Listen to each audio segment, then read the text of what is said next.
Ok, agora sim. Saudações a todas as pessoas que estão remotamente conosco neste encontro. Muito boa noite aos nossos convidados, os médicos veterinários Tiago e Ranier, e também a futura médica veterinária Letícia, tá? E, obviamente, a todas as demais pessoas que nos assistem ou que irão nos assistir em algum momento, tá? É uma grande satisfação tê-los todos conosco nesta noite, assim, né, como todas as pessoas convidadas e que nos assistem.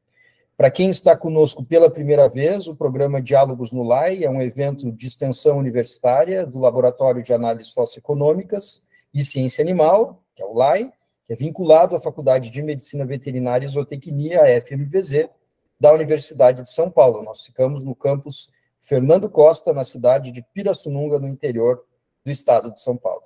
Nosso objetivo ao promover os diálogos é proporcionar a toda e qualquer pessoa interessada um momento agradável de divulgação de conhecimento, de troca de experiências, de vivências e de pontos de vista, entendemos poderem contribuir para o desenvolvimento das nossas pessoas, das nossas carreiras e da nossa sociedade. Tá?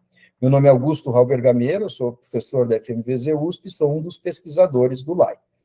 O encontro de hoje também faz parte do programa da disciplina de Economia Aplicada, que é oferecida ao curso de Medicina Veterinária da nossa instituição, da FMVZ USP. Eu gostaria de rapidamente apresentar-lhes os nossos convidados e dar boas-vindas a eles, tá? Então, eu inicio pela Letícia, né? Ladies first, então, Letícia, que está nos ajudando aqui, Letícia Santana Pichelli, é nossa graduanda em veterinária, tá? E está nos ajudando nesse trabalho de hoje. Então, de novo, muito obrigado, Letícia, e seja bem-vinda, tá bom? Nosso segundo convidado, o Tiago Braga Isidoro, ele é médico veterinário, tem mestrado e doutorado em inspeção de produtos de origem animal pela Unesp Botucatu, é gerente de registro de produtos artesanais do Serviço de Inspeção do Estado de São Paulo, CISP-SP. Tá? E o Tiago também é professor em programas de pós-graduação em vigilância sanitária. Tá? Então, bem com satisfação, queria apresentar a vocês o Ranier Chaves Figueiredo, tá? Médico veterinário também, com mestrado e doutorado em ciência animal pela Universidade Federal de Minas Gerais. Atualmente ele é diretor de agroindústria e cooperativismo na Secretaria de Estado da Agricultura, Pecuária e Abastecimento, a SEAPA, do governo do estado de Minas Gerais. Tá?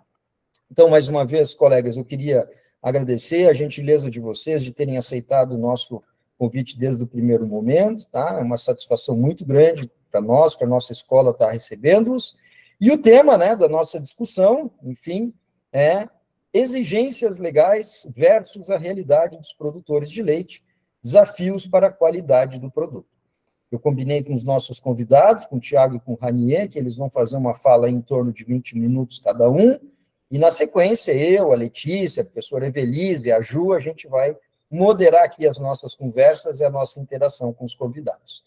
Colegas, mais uma vez, muito obrigado. Eu deixo vocês escolherem quem será o primeiro a falar. Por favor, fiquem à vontade. E aí, para o ímpar? Ranier, eu dei a primeira palestra. Você não quer começar? Algumas das nossas coisas, para não dizer todas, são muito complementares. Numa dessas você fala 20 minutos e eu vou para o diálogo.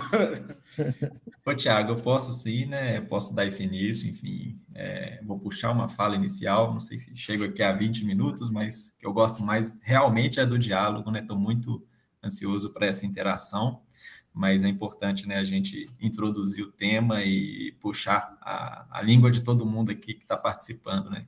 Então, posso sim, Tiago, posso fazer, então, essas considerações iniciais, depois passo aí a palavra para você e a gente parte para o diálogo. Por mim, não tem problema nenhum, não. Tá bom? Então, queria, de início, né, dar boa noite a todas e todos, né? Agradecer essa participação boa que estamos tendo aqui ao vivo, né? 7h30 da noite, 7h39 já. Queria muito agradecer o convite, né, na pessoa tanto da Letícia quanto do professor Augusto, que para mim, mais uma vez, é uma honra estar aqui, uma honra poder participar desse espaço tão nobre, um assunto que eu tanto gosto e com pessoas tão qualificadas, então estou muito animado mesmo para essa interação, para esse diálogo e enfim, muito feliz de poder participar, espero contribuir aqui à altura da proposta do evento, tá bom? Bom, para dar início, então, a introduzir esse assunto, eu queria fazer uma provocação para a gente refletir sobre a formação do espaço agrário brasileiro, para a gente pensar em como se dá a produção de alimentos no Brasil e, a partir daí, a gente puxar, então, o tema, né, que são essas exigências legais, a inspeção de produtos de origem animal frente à realidade, né, do nosso setor produtivo de alimentos no Brasil. E por que eu quero puxar, então, a formação do espaço agrário brasileiro? Poxa, como se deu, então, a formação desse nosso setor produtivo? Se a gente remeter, né, desde a descoberta do Brasil pelos europeus, lá em 1500, vamos relembrar que a gente teve a implantação de um modelo de plantation, né, que é o nome utilizado, enfim, pela coroa portuguesa, que era o quê? A ideia de se utilizar a monocultura, no caso a cana-de-açúcar que foi escolhida, né, como uma estratégia de colonização dessa terra recém-descoberta ali pelos portugueses. Esse modelo, né, ele era baseado, vamos relembrar, além da monocultura da cana-de-açúcar, numa forma de trabalho que era o trabalho escravo. Então, vamos constituindo esse elemento econômico histórico para a gente entender essa formação do espaço agrário brasileiro. Então, plantation, cana-de-açúcar, monocultura, trabalho escravo, produção baseada na exportação desse produto, dessa cana-de-açúcar, para abastecer lá a coroa portuguesa, o mercado europeu. Mas eu gosto sempre de provocar, né? Na minha época de escola, de ensino fundamental, ensino médio, a gente não discutia isso. A gente, era plantation, era cana-de-açúcar, escravo, mas o que eles comiam, né? O que essa mão de obra comia? O que as pessoas que vinham ao Brasil, os residentes, o que eles comiam? Só cana? Era uma monocultura simples? Não. Então, pouco é discutido, né? Pouco era falado, pelo menos na minha época de escola, sabe, Tiago? Não sei se na sua também, mas existia um modelo secundário que permeava essas grandes fazendas, essas grandes plantações de cana-de-açúcar, que eram pequenas produções, pequenas unidades produtoras de alimento, destinada a abastecer a casa grande, né? A dita casa grande, e abastecer essa monocultura, essa plantação de açúcar. Essas pequenas propriedades se espalhavam, né, ao redor dessas monoculturas, dessas grandes propriedades, e ali elas produziam diversas culturas. Então, era um modelo oposto, né? Policultura, baseado na produção de alimentos para o mercado interno, então, bem diferente desse modelo de plantation. E aí a gente, seguindo esse processo histórico do Brasil, vamos ver então como se deu o acesso à terra no Brasil, né? A gente tem primeiro as capitanias hereditárias, as sesmarias, e nós podemos observar que todo esse modelo produtivo, modelo de acesso à terra implementado pela coroa portuguesa era o quê? Extremamente desigual. Então a gente tinha poucos tendo direito a muita terra, a grande apoio da coroa, né? A grande apoio governamental, para abastecer esse mercado europeu, enquanto que muitos se estabeleciam, né, nessas pequenas propriedades marginais secundárias destinado à produção de alimento. Então, o que eu quero chegar com isso eu quero provocar o quão desigual o quão desigual foi a formação desse espaço agrário brasileiro e como que a gente tinha uma realidade muito distinta, né, isso é ainda um reflexo atual, ainda temos, de propriedades, grandes propriedades, às vezes capitalizadas, né, que tiveram grande aporte governamental, ao passo que a gente tem uma outra realidade, né, de pequenos produtores destinados à produção de alimentos, a abastecer o mercado interno. É uma realidade que, se a gente pensa um pouco, até hoje ela se mantém, ela se repete, e ela vem desde esse início de formação do espaço agrário brasileiro, desde o início, né, desse período de colonização. E tal desigual foi essa formação do espaço agrário brasileiro, ali avançando mais ali no tempo agora, lá para 1830, né, a gente teve até a formação de uma Guarda Nacional que, enfim, alçou até o título de coronel a muitos produtores, grandes produtores, né? E olha para você ver, essa Guarda Nacional que deveria manter a ordem, manter a integridade do espaço nacional, na verdade, ela foi utilizada para atender realmente aos interesses, né, de grandes proprietários de terra, a subjugar o resto da população aos interesses desses grandes grupos, né, desses grandes produtores. Então, o que eu quero chamar a atenção com isso, esse resgate histórico, é realmente mostrar o cenário que se construiu no Brasil. Um Brasil essencialmente rural e extremamente desigual. Os anos vão se passando, a gente começa a ter a intensificação da urbanização no Brasil. Então, vão se formando grandes centros urbanos, e esses grandes centros urbanos passam realmente a demandar o quê? Grandes quantidades de alimentos, grandes quantidades de abastecimento para a manutenção desses centros urbanos. E nesse período a gente tem também, fica mais evidente a necessidade de um controle sanitário dos riscos, né, que se envolvem no consumo de alimentos, podendo levar a doenças nas populações, não só nos grandes centros urbanos, também nos centros rurais do Brasil, enfim. E com essa urbanização, com essa crescente demanda, né, de produção interna de alimentos, o Brasil passa a necessitar, nós já estamos falando agora de final dos anos 1800, início dos anos 1900, né, o Brasil precisava de se dedicar a incrementar a sua produção interna de alimentos e proteger a população de doenças que poderiam lhe ser vinculadas por alimentos, que poderiam ser transmitidas por alimentos. Então, nesse momento, né, inclusive que São Paulo, né, o estado de São Paulo foi pioneiro nas primeiras legislações, né, de inspeção, de habilitação sanitária de produtos, né? Nós estamos falando agora já de 1930. Em 1950, o Brasil, enquanto federação, vai ter a sua primeira grande legislação destinada, então, a regulamentar a produção interna de produtos de origem animal para o Brasil. Então, a gente tinha algumas legislações que eram destinadas a produtos, né, de origem animal para exportação, que deveriam ter algum controle, já tinha algumas legislações antes de 1950 no Brasil, mas a partir de 1950 a gente tem a lei, depois de 1953 foi o decreto, né, foi regulamentando esse grande sistema de inspeção brasileiro, destinado então a habilitar, a inspecionar a produção interna, né, de alimentos para o nosso mercado interno. E é aonde cresce, é aonde nasce, né, um dilema, um problema que é o que vivemos, que é o assunto desse encontro de hoje, que é a diferença, né, entre as exigências legais, as legislações de controle sanitário, de inspeção de produtos de origem animal, especialmente, com a realidade dos produtores, do setor produtivo de alimentos, em especial os alimentos de origem animal, em especial o leite, que a gente vai falar aqui hoje. Então, eu fiz todo esse resgate, essa provocação, para mostrar, primeiro, né, contextualizar. Vejam como foi desigual a formação desse espaço agrário, vejam como foi, como esse produtor de alimentos no Brasil, ele foi marginalizado pelo Estado, como ele se desenvolveu em uma situação precária, né, de pouco amparo estatal, e como que a partir ali desse 1950, 1930 para São Paulo, a gente tem então a imposição agora de um aparato legal de habilitação sanitária que vai colidir, que não vai, que vai ser alienado da realidade desse produtor de alimentos que a gente tinha e, de certa forma, até ainda tem no Brasil. Essas primeiras legislações de inspeção, de habilitação sanitária que eu estou dizendo, tanto de 1930 em São Paulo, 1950, década de 50 no Brasil, elas foram voltadas para uma produção industrial.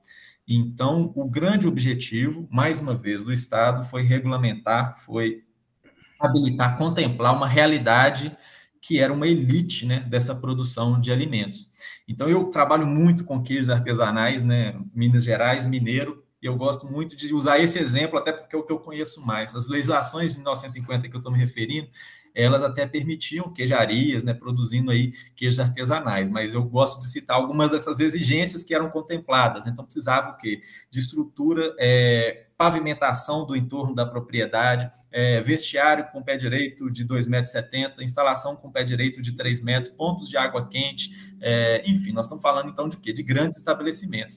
Se a gente pensar no que era a realidade brasileira, produtora de queijos artesanais no Brasil, naquele momento, em 1950, é completamente alienado esse tipo de exigência, esse tipo de regulamentação. Obviamente, resultou que, na grande maioria, para não dizer quase que 100% dos produtores, no caso dos queijos artesanais, isso vale para outros alimentos de origem animal também, se mantendo na chamada clandestinidade. Então, De 1950 para cá, as décadas, os anos se passando, e a gente chegou em 1996, falando específico do queijo, que agora tivemos a publicação de um regulamento técnico de identidade e qualidade para os queijos brasileiros, e esse problema ele já existia, mas ele ganha uma dimensão maior naquele instante, naquele momento. Foi exigido um período mínimo de maturação de 60 dias para todos os queijos de leite cru, enfim, isso acabou chamando a atenção que não se maturavam os queijos aqui no Brasil, e diversas ações de fiscalização, o Ministério Público começou a se envolver e cercear a produção dos queijos artesanais. E eu estou falando dos queijos artesanais, a gente pode falar de leite também, eu gosto de falar da coleta a granel de leite, posso entrar nela daqui a pouquinho. O que eu quero chamar a atenção é como que a evolução dessas legislações de inspeção que se iniciam lá na década de 30 em São Paulo e 50 no Brasil, ela não foi uma evolução que corrigiu o problema de marginalização, de alienação desse universo produtivo de alimentos que a gente tem no Brasil. Então, a gente formou um cenário que até hoje vivenciamos de grande maioria de estabelecimentos produtores de produtos de origem animal funcionando à margem da legislação, funcionando de maneira clandestina. Nós temos dados de Minas Gerais que apontam para mais de 90% de estabelecimentos produtores de origem animal que não tem nenhum tipo de habilitação sanitária. Nós estamos falando de pequenas agroindústrias, né? Não é um recorte exclusivo aqui de pequenas agroindústrias. Então, a gente ainda tem um cenário importante, né, de produção de alimentos que se dá à margem dessas legislações. Por que se dá à margem? Eu gosto de dizer, né, conheço muito a realidade de Minas Gerais, conheço muito o produtor mineiro, ele não quer ser ilegal, muito pelo contrário, ele quer muito se habilitar, ele quer muito estar dentro de todos os regramentos do Estado, ter toda a sua produção, como é que se diz, nos conformes, né? Por que ele não consegue? Por que, então, que a gente tem esse grande número, né, esse grande percentual de clandestinidade nos produtos de origem animal? É porque é muito caro para ele se habilitar. Ele não consegue investir capital suficiente para se habilitar nessas legislações vigentes. Então, eu gosto, mais uma vez, vou puxar para os queijos artesanais nesse momento. Nós temos estudos aqui de Minas Gerais que hoje, na nossa legislação, que já é simplificada, que já é, de certa forma, mais adequada à realidade dos produtores de queijo artesanal. Hoje, se o professor Augusto quiser produzir queijo aqui em Minas Gerais, quiser iniciar um estabelecimento, iniciar uma produção, vai precisar de em torno de R$200 mil para construir uma queijaria que se adeque às exigências sanitárias exigidas. Então, tem estudos que mostram, né, se for uma queijaria muito menor, no mínimo aí uns R$150 mil que gastaria. E é um investimento pesadíssimo, né? Assim, é um investimento que vamos levar para o nosso cenário atual hoje, não vamos precisar nem de fazer esse exercício mental de voltar para a sociedade de 1950. Olha o nosso meio rural hoje. Será que realmente são muitos os que podem despender aí 150, 200 mil para habilitar a sua unidade produtiva? Então, a gente ainda tem esse problema no Brasil hoje, né? Estou puxando para os queijos artesanais, mas vou falar um pouco de leite também. Eu tentei estudar no meu mestrado, numa revisão de literatura, os impactos de uma instrução normativa do governo federal, que é a IN 51, que ela estabeleceu a granelização na coleta de leite no Brasil.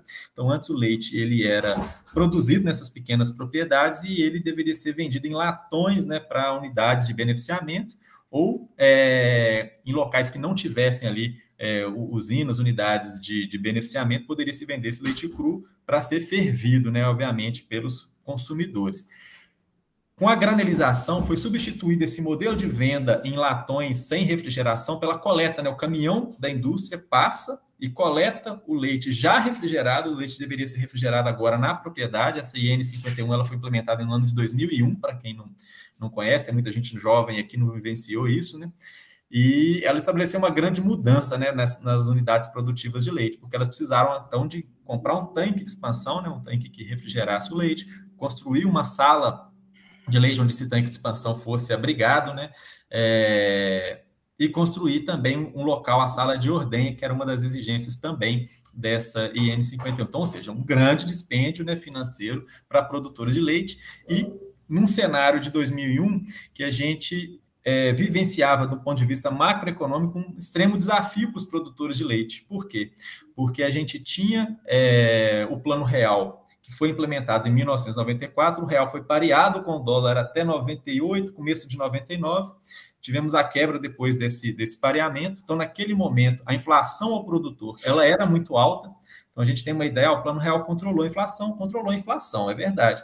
Mas quando a gente mede principalmente o IPCA, que é a inflação ao consumidor, quando a gente mede a inflação ao produtor, e especialmente ao produtor de leite, a gente observa que essa inflação ela foi elevada nesse período também. E nesse período também a gente teve a queda do preço do litro do leite. Por quê? Porque teve abertura econômica e o leite produzido lá fora entrava, né, barato, e ainda entra no Brasil barato, às vezes até com práticas ilegais de dumping, né, enfim, triangulação por país do Mercosul, que nem vem ao caso aqui agora, e esse produtor nosso passou a competir com esse leite de fora, bem mais barato, num cenário de inflação ao produtor elevada, e isso leva, então, e ainda com uma IN 51 entrando em vigor, exigindo, né, um investimento importante de produtores.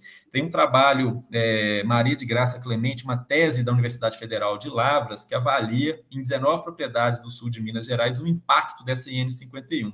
E dessas 19 propriedades, ela avaliando esse impacto financeiro, aponta que 21% das propriedades não conseguiram ter o retorno financeiro das adequações impostas para a IN 51. E o tempo médio de retorno foi de 8 anos. É uma tese bem interessante e que mostra assim, a insensibilidade, né, às vezes, que temos, né, no poder público, né, de implementar um normativo que vai exigir um dispêndio financeiro, um investimento importante, né, de um setor muitas vezes fragilizado, né, que teve uma formação histórica, social, extremamente marginalizada, extremamente difícil, né, como eu já fiz esse resgate aqui para vocês, e às vezes ainda num cenário macroeconômico local, né, de curto período, que é péssimo, e nada disso é considerado. A gente falou um pouco disso lá no Simpropira, né, Letícia?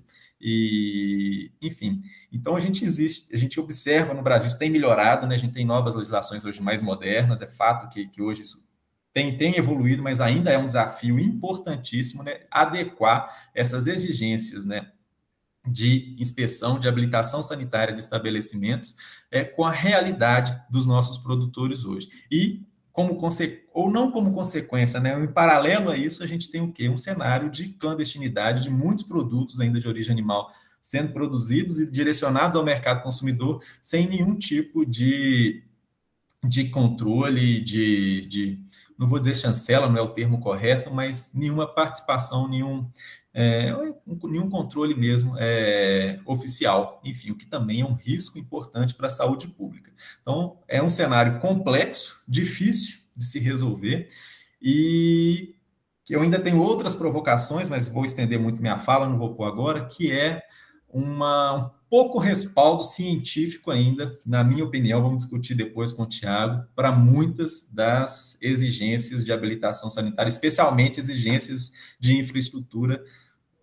Procura, às vezes, trabalhos, artigos que vão mostrar a exigência, a importância de determinada exigência estrutural, que é cara para o produtor, que impede que as pessoas se habilitem, e eu ainda não vejo a comprovação científica que aquilo é importante no produto final, na qualidade do alimento. Então, são provocações, que eu fiz aqui um breve resgate histórico, para a gente puxar mesmo aqui a conversa, puxar mesmo o assunto, o diálogo, né, que é o mais legal, adoro esse tipo de conversa, adoro esse tipo de diálogo.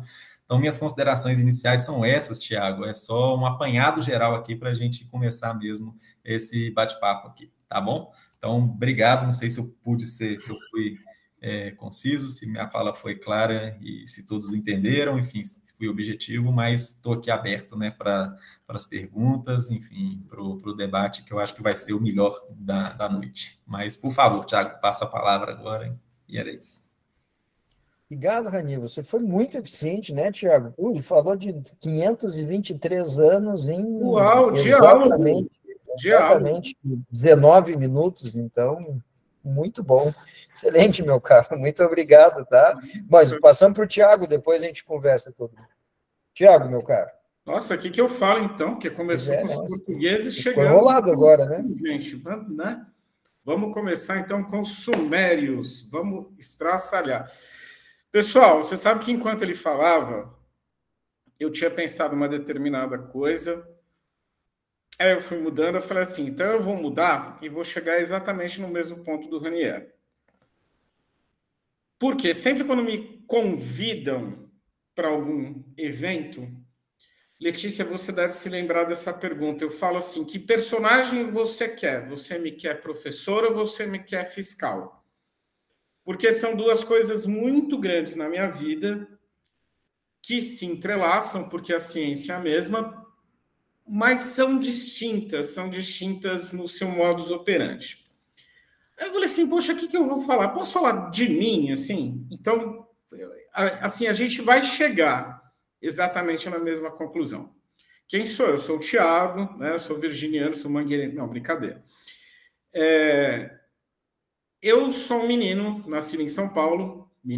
Fui menino, há muito tempo. Aliás, que privilégio ver alunos, né? Você olha a expressão de vocês. Falei, meu Deus, meus 20 anos, né? Essa gente sem barriga, cabelo preto. Nossa Senhora, que esplêndido. Eu sou um jovem senhor, sou nascido na Vila Mariana, em São Paulo. Eu sou aquilo que os historiadores, pessoas de humanas chamam. Eu nasci salvo, eu tenho consciência disso. Estudei em bons colégios, fiz uma universidade pública muito boa, segui carreira acadêmica. Tinha um currículo absolutamente invejável do ponto de vista acadêmico, tá? Naquela ocasião, posso dizer, quando eu terminei meu doutorado, o meu currículo e do meu orientador era muito próximo, assim. Falei, vou dar aula, né? Minha paixão, tal. Falei assim, uma vida absolutamente linear. Maktub. E aí, essa é uma história muito longa, assim, mas no começo do meu mestrado, quer dizer, 6 anos antes, eu presto um concurso errado. Porque, gente, era ano 2000 aquilo. Então, assim, você não fazia uma inscrição de concurso pela internet. Você pegava um caderno rosa, uma pessoa entregava esse caderno para você, você escrevia, pegava isso para você. E eu sei que entre tantas indas e vindas, essa história é muito engraçada, inclusive, no penúltimo mês do meu doutorado, na minha penúltima bolsa do CNPq, no meu penúltimo salário de professor substituto, eu sou chamado para esse concurso, mas o concurso não era de inspeção, era de extensão. Porque eu me inscrevi errado. Eu passei errado no concurso estadual de uma prova errada. Eu realmente, 6 anos antes, tinha achado um pouco estranho falar do mico-leão dourado, projeto de microbacias. Falei, gente, eu não como isso, como é que isso pode ser inspeção? Mas passou, fui chamado, fui negando as chamadas, até que me chamaram 6 anos depois. O que era extensão rural? Não sabia. Eu sei que, para mim era muito óbvio, eu tinha um convite para fazer pós-doc na França. Mas ambiente acadêmico cansa. Ele é competitivo, ele é embolhado. Isso também dá um Diálogos parte 2. Aí pega eu, Ranieri, Evelise e o professor e a gente conversa de novo. Eu sei que numa sexta eu sou doutor e coisa de um mês depois, eu estava na cidade de Buri, interior do estado de São Paulo, um Brasil verdadeiro, IDH 067, IDH, sem nenhum elitismo, de sertão nordestino. Eu me lembro que eu me matriculei na academia antes de ter um lugar para morar, e o lugar para morar era, assim, modo de dizer, um hotel. A pia era invertida para cá, o espelho era invertido para cá, eu escovava o dente assim. E eu fui atender produtores rurais. Isso foi numa terça-feira. Na sexta-feira, um rapaz da Casa da Agricultura vira para mim e fala assim, ele era do Sul. Gente do Sul fala um monte de coisa antes de falar a frase. Vocês já perceberam isso? Assim, a universidade local aqui está precisando de um professor, parece que de inspeção, quer ir lá? E eu sei que isso era uma sexta-feira, na segunda-feira eu faço uma prova didática, a coordenadora, então, vira para mim e fala assim, eu quero trabalhar com você, como é que eu faço? Eu falei, opa. E aí, durante 7 anos da minha vida, eu fui um professor de inspeção e um extensionista rural. Posso falar uma coisa dos colegas, sem nenhum juízo de valor? Eu fui percebendo que meus colegas de academia, de doutorado, foram ficando... Ai, meu Deus, como é que eu falo isso? Antigos, assim. Eu via as aulas, eu via palavras chavão. Eu sempre falava, eu não sabia. Eu dava uma aula de leite e não sabia o que era uma sala de ordenha. Eu nunca tinha entrado, eu tinha entrado uma vez. A gente costuma falar, professor, quando não sabe um assunto, ele fala, gente, isso aqui não cai na prova, tá? Né? E eu mostrava uma sala de ordenha, eu me lembro que outro funcionário da Casa da Agricultura porque eu tinha que chegar nas propriedades, eu não sabia, e ele falava, você vai encontrar uma mangueira. E para mim, mangueira era uma árvore, ou era aquela coisa da água, ou era uma escola de samba, mas não que aquilo era o nome de uma sala de ordenha. Eu fico em Buri durante 7 anos da minha vida profissional. E aí, já que eu estou em alunos, deixa eu dar um conselho para vocês. Quando o sino toca, tem um sino que da sua vida que toca aqui dentro. Quando o sino fala vai embora, você vai embora. Deixa tudo para trás. Faz igual o Cinema Paradiso. Vocês não são dessa época. Vocês falam assim, só volta quando sentir saudade. E eu sou convidado para, então, integrar a equipe de inspeção em Campinas, que se aproximaria, inclusive, das minhas aulas de pós-graduação em São Paulo, cuja minha chefe está me vendo aqui, Débora Cabanes. Um beijo. Beijo, depois pega ali o contato dela. Né? E aí eu falei assim, deixa eu fazer uma justiça à minha vida acadêmica e trabalhar com inspeção. Eis que tinha uma cadeia que ninguém analisava, que era de leite. Eu falei, meu mestrado foi com leite, já estou num lugar aqui. Comecei a analisar leite. Se você somar todas essas características, quer dizer, um professor, um extensionista, alguém que trabalhasse com leite. Quando o assunto artesanal surge na secretaria, ou ressurge, porque já há classificação artesanal desde o ano 2000 em São Paulo, era natural que eu fosse para lá. Então, eu fiquei sendo, do momento que isso se institucionalizou, o gerente de produtos artesanais. E aí você soma a docência, o extensionismo, a inspeção. O leite, sim, existe charcutaria artesanal, mas a cadeia de leite é mais organizada nesse sentido. Ufa! Eu fiquei emocionado, assim, de lembrar essa trajetória. Isso foi legal, assim. É importante sair da área de conforto, né? Eu tive a oportunidade, por exemplo, de bater o piquete numa propriedade rural, fazer um manejo nutricional, fazer um manejo reprodutivo. Eu vi a aparição do bezerro, a vaca deu leite, o produtor fez o queijo e eu analisei ele na minha aula. Isso aconteceu. E aí, quando me chega o artesanal, a primeira coisa e como eu era extensionista, né, quer dizer, eu tinha o vício da extensão, eu estava percebendo que esse assunto, ele estava numa lei, ok, ele tá na lei, mas a lei não abarca propriamente ele. Ele está fora desse globo também. Existem aspectos humanos e emocionais que não está na lei. Existem pessoas ali. Eu sempre falo, no artesanal, o artesanal é o artesão, é o Cândido Portinari ali, entendeu?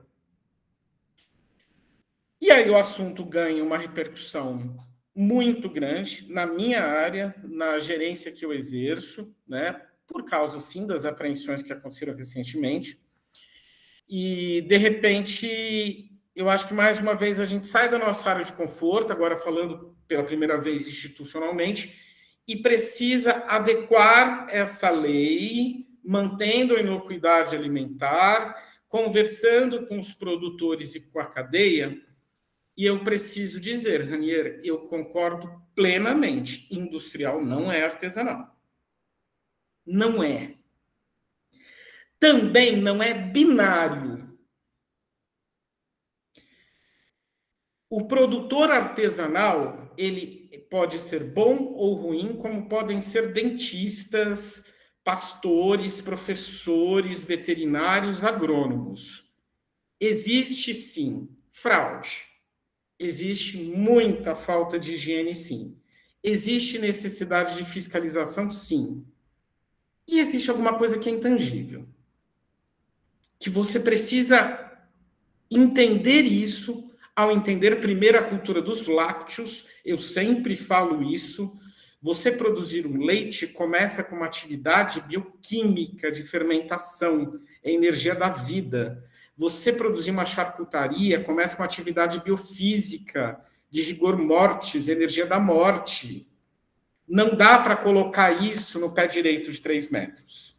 Assim como a legislação, e eu falei na palestra, lembra, Letícia? Meu maior desafio é competir com o Instagram, porque falar mal do fiscal dá like, dá engajamento. Também não tem esse 3 metros. Insisto, eu falo da legislação aqui de São Paulo. Não tem os 2 banheiros, não pode madeira. Então, assim, eu me coloco sempre em diversas discussões que não propriamente elas vão levar a algum lugar, porque a pessoa fala assim, é muito difícil. Não, peraí, é muito difícil, você viu aonde? Né? Porque isso aqui não pode. Peraí, não pode aonde? E eu sei que eu realmente, assim, para todas as pessoas que eu amo, eu quero que elas tenham a sensação que eu tenho de trabalhar com o que gosta. Assim, realmente, que assunto complexo, que assunto bonito.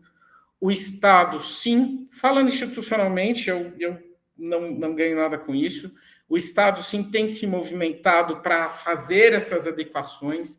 Existe esse fervo, mas é um assunto, acima de tudo, muito complexo, porque envolve pessoas. Queijo artesanal não é um assunto de bio, é um assunto de humanas. Tocado por um pessoal de bio. Existem 2 leis, eu falo sempre do ponto de vista estadual, tá? Obrigado, professor. Depois a gente conta a nossa história, professor.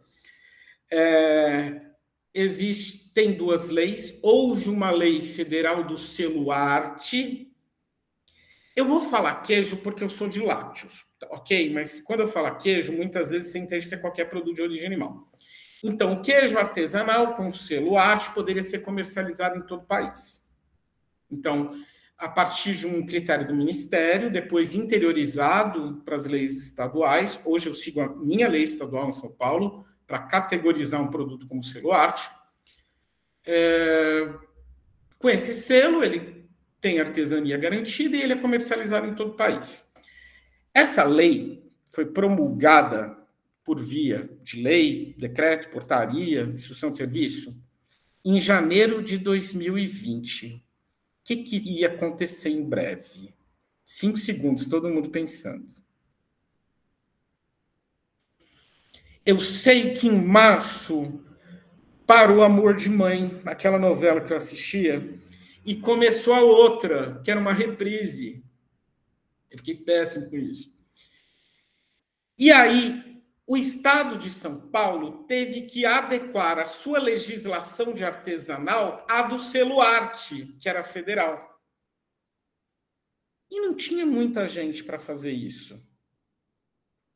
Eu me recordo, eu nunca vou esquecer da minha vida, uma das cenas mais fortes que eu vivi. Em Campinas, eu passo pelos 2 principais cruzamentos da cidade, 2 dos principais. A Avenida Brasil com a Sacramento, e depois eu passo com a Sacramento com a Barão de Itapura. É 2 quilômetros de casa, é uma descida, eu volto a pé. Quando eu vi, eu estava no meio da rua. E a gente tocando a lei, adequando a lei do artesanal. Então, hoje a gente tem uma lei de 2021 que categoriza o estabelecimento artesanal. E o seu produto está apto para receber o selo arte. Basicamente, É isso. Então, assim, ligando os pontos, na verdade, não há divergência, há convergência. Eu acho que talvez o que foi bacana na semana acadêmica, porque meio que o Ranier me equivale em Minas, mais ou menos, mas meio que. Se eu pudesse dar um conselho para o Tiago de 3 anos atrás, eu falaria, conversa com sociólogo, conversa com historiador, conversa com antropólogo, conversa com pessoal de institutos de pesquisa de humanas. Eu acho que a fiscalização, com F maiúsculo, não teve brincadeira quase, a maturação de entender que esse assunto também era de humanidades. E era isso que eu tinha para falar introdutoriamente. Muito bom, meu caro, excelente, né? Então, assim, vários comentários remetem ao que a gente tenta fazer dentro da escola, certo? Por exemplo, trabalhar com as ciências mais humanas, Tiago, Ranier, então, é claro que a gente fica contente de ouvir essa fala do Tiago, né? Porque isso é o que a gente bate na tecla todos os dias, né? Por mais técnico que queiramos ser, por mais cientistas que queiramos ser, por mais animais que queremos focar, em última instância, a gente vai estar sempre lidando com pessoas, né?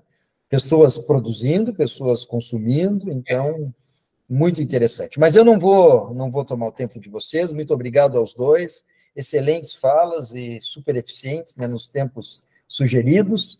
Eu queria imediatamente abrir para discussão. Não sei se alguém, Ju, já quer fazer uma pergunta, já fica à vontade. Eu Me inspirei na fala do Ranier.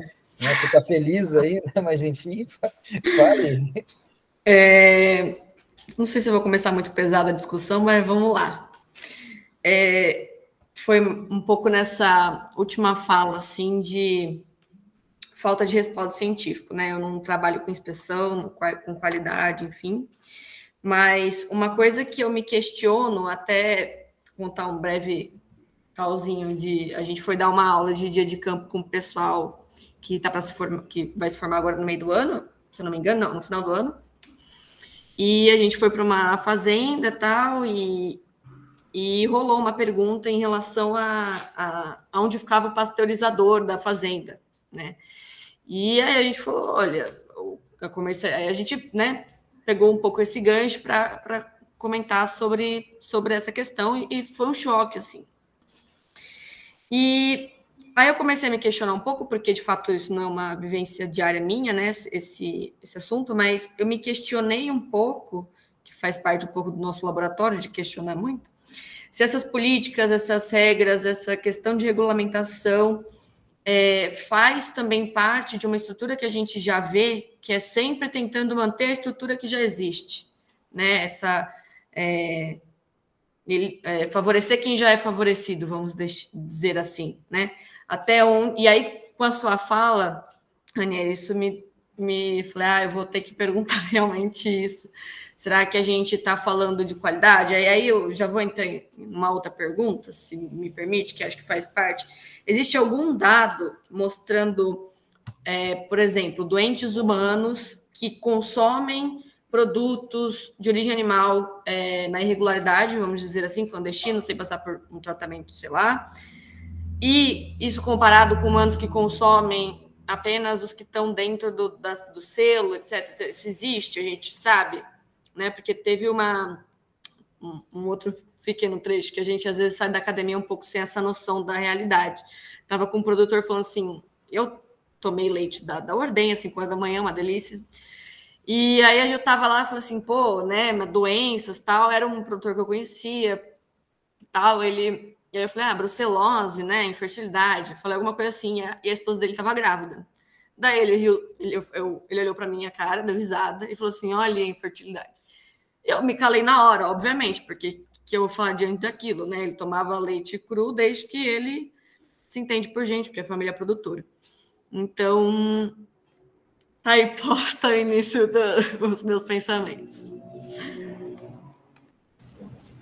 Então, Juliana, eu vou começar aqui, mas o Thiago também sinta-se, né, à vontade. A gente tem, sim, né, assim, muitas evidências científicas, né, da importância, obviamente, né, de um controle na produção de alimentos, né, de riscos, enfim. Mas isso ainda eu julgo muito imaturo. Na microbiologia, Juliana, a gente tem... Acho que a microbiologia é uma ciência muito jovem. Eu gosto de falar esses exemplos. Ela se baseia principalmente hoje, por exemplo, em metodologias de cultivo, ou seja, você pega é o leite que você quer avaliar, você vai colocar esse leite numa placa, né, estéril, que não está contaminada, com um meio nutritivo para determinado tipo de bactéria crescer. E aí vai crescer algumas colônias ali depois de determinado tempo, né, você coloca numa temperatura preconizada na metodologia, e você faz uma contagem, olha, cresceram tantas, e você daí estabelece, né, ali o resultado, né, você pega quantos ml de leite que você avaliou, enfim, e estabelece ali uma contagem. Se essa contagem ultrapassa X ou Y, determinada na legislação, isso está inapropriado, né, e se está abaixo, bom, esse está apropriado. Estou trazendo assim de maneira mais leve, né, mais superficial, mas o que eu quero dizer é que o que a gente tem observado, né, eu brinquei, conversei muito com o pessoal, até aí na USP, né, a turma aqui que faz estudos de mastite, a gente tem hoje metodologias que são mais modernas, mais avançadas, que ao invés de você cultivar, né, nesse meio, nesse agar e daí você, olha, fez a contagem, então ali são 10-3 de coliformes ou de estafilococos, a gente vai às vezes pelo DNA, às vezes pela composição de proteínas dessa bactéria, metodologias são mais modernas, mais eficientes, mais precisas, que vão te falar até qual é a espécie de bactéria envolvida. E o que a gente tem observado é que muitas vezes o que a gente observa nessas metodologias que são oficiais, utilizadas por sistemas oficiais de inspeção, o que a gente às vezes acha que pode ser ali um estafilococcus, quando a gente confronta com outras metodologias mais eficientes, nem são o que a gente está pensando. Vou trazer mais exemplos práticos. Resultado. Pesquisa foi feita, por exemplo, com carcaça de frango aqui na UFMG. Para estafilococcus, o agar bar de Parker é um agar que o que cresce a gente imagina que é do gênero estafilococcus. Então, analisou todas as colônias que cresceram ali, vamos ver exatamente quem são por metodologia mais avançada, metodologia molecular. 10% das colônias eram, de fato, estafilococcus. A grande maioria eram bactérias gram-negativas, quer dizer, que não era para ser aquilo, entende? E outro exemplo prático que eu vou dar aqui é pesquisa de salmonela. A salmonela é um patógeno que ela não é nem por contagem, ela não pode estar no alimento, é um patógeno perigoso. Pesquisando queijos artesanais aqui na UFMG, eu vou dizer que 100% das amostras que a gente tem observado e que a gente determina que é salmonela pela metodologia oficial, que ela é de cultivo, que ela por métodos bioquímicos, né? Então, você avalia a cor do meio de cultura, vai passando de etapa em etapa, enfim, até o último teste sorológico. 100% das vezes que a gente encontra uma salmonela, que a gente leva para uma metodologia molecular, para ver que tipo de salmonela é essa, não é salmonela, não pertence ao gênero salmonela. Isso já aconteceu inúmeras vezes, em inúmeras pesquisas aqui na UFMG, e não só dentro da UFMG, às vezes, laboratório do Senai, que fez as análises, por exemplo, do meu doutorado, pesquisadores diferentes. O laboratorista ele está errando, né? Já aconteceu com o laboratorista que hoje está no mapa, laboratorista que é professor em universidades aqui de Minas Gerais, em laboratório externo da UFMG, que é certificado por ISO, enfim. Então, são indícios que as nossas metodologias, elas ainda são jovens, né? Então eu brinco às vezes Tiago, eu acho que assim, as futuras gerações talvez vão pegar nossas pesquisas e vão rir um pouquinho, mas, o pessoal tomava que tudo que cresceu, então, no agar bar de Parker era estafilococcus, puxa, eles mensuravam só estafilococcus, então se passasse de 10-3 de coliforme era impróprio, se fosse menos estava ok, enfim, eu não vou aprofundar tanto, a não ser que estão perguntando, a microbiologia eu ainda vejo como uma ciência muito jovem, que a ciência de alimentos eu acho que ainda tem muito a evoluir, sabe? E a carência que eu sinto falta, Juliana, você perguntou, será que é para manter uma estrutura? Tem um pouco disso. Eu sinto, assim, observo muitos aspectos ideológicos em legislações de habilitação sanitária. Mais um exemplo prático aqui, para não ficar uma fala muito vaga, né? Construindo legislação para habilitação sanitária de queijarias artesanais em Minas Gerais. para pequenos produtores, enfim, produto artesanal. Exigência legal, por exemplo, de ter sala de espera para o gado entrar na sala de ordenha, sala de espera pavimentada, coberta, com declividade de 2%, com ponto de água limpa. Enfim, eu não vou discutir que isso, obviamente, é muito bom para o animal, que isso facilita o processo produtivo, mas qual é a necessidade? Ou seja, se eu não tiver essa sala de espera pavimentada, com piso ripado, em declividade de 2%, com ponto de água potável, com coberta, isso impacta num alimento inapropriado para o consumo. Porque se eu exijo em lei, o produtor tem que cumprir. E quanto que ele vai gastar para cumprir isso? Então, por mim, poderia ter pontos de aspersão de água para o conforto térmico das vacas, aqueles pontos de massagem para as vacas, isso tudo seria ótimo, não vou discutir isso. Mas à medida que está numa lei, numa exigência sanitária de habilitação, o produtor tem que cumprir. E pressupõe-se que, se está ali, é porque tem impacto na qualidade final do alimento. Me mostra um trabalho científico que vai me provar que é necessário ter um dispositivo, uma infraestrutura como essa. E como tantas outras. Posso falar, por exemplo, rejunte, tem que ser um rejunte branco, não pode ser preto. Por quê? Porque se for preto, vai mascarar sujeira, pode mascarar mofo. Pô, mas tantos mofos que são brancos que crescem. Por que tem que ser preto, não pode ser branco? Isso é provado cientificamente? Por que tem que ser azulejado? Eu gosto de falar, por exemplo, as queijarias de madeira que a Europa permitiu e aqui no Brasil nunca permitimos. É óbvio que madeira vai ser, por exemplo, ripado, pode entrar poeira, pode entrar um contaminante, então não resta dúvida que em alvenaria é melhor.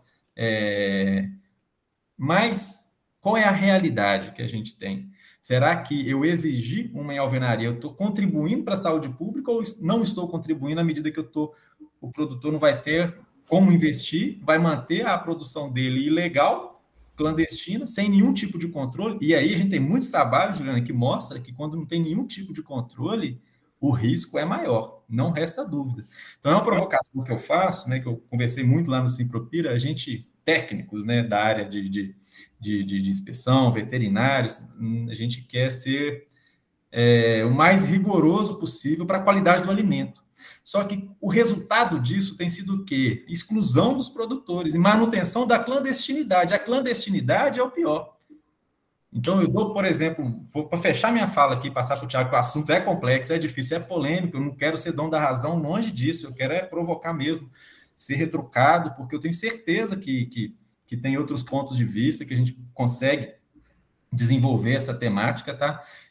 Gosto de dar o exemplo, por exemplo, trabalho da professora Luciana Caldeira, da Unimontes, avaliando, o objetivo dela era caracterizar um queijo artesanal do norte do estado de Minas Gerais. Ela acabou encontrando como resultado que os produtores habilitados no serviço de inspeção municipal tinham melhor qualidade higiênica e microbiológica dos queijos do que aqueles que não tinham nenhum, os completamente clandestinos. Não era o objetivo. Da mesma forma, na dissertação da Maria de Fátima, aqui da UFMG, que queria estudar o impacto da altitude das queijarias na Serra da Canastra na composição das bactérias acidoláticas, principalmente dos queijos artesanais. Não era o objetivo dela estudar o impacto da habilitação sanitária, mas ela encontrou que as propriedades habilitadas sanitariamente tinham melhor qualidade microbiológica do que aquelas clandestinas.